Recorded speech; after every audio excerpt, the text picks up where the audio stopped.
السلام علیکم ملګرو، څنګه یې ښه یې؟ زه نن تاسو ته یوه بله وظیفه درښایم چې کله د خاوند او د ښځې په درمیان کې مخالفت وي او کور نه سیټ کېږي، د هغې دپاره دا تدری او مجرب عمل ښیم.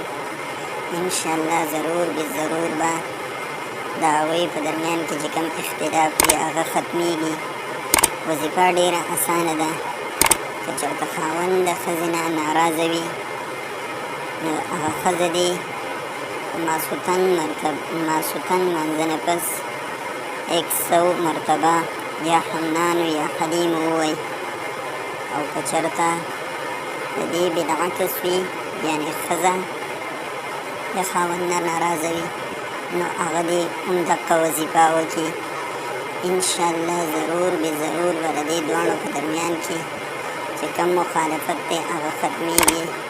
ملګرو، که زموږ چینل مو نه سبسکرایب کړی نو سبسکرایب یې کړئ او د بېل لایک بټن ورسره ووهئ.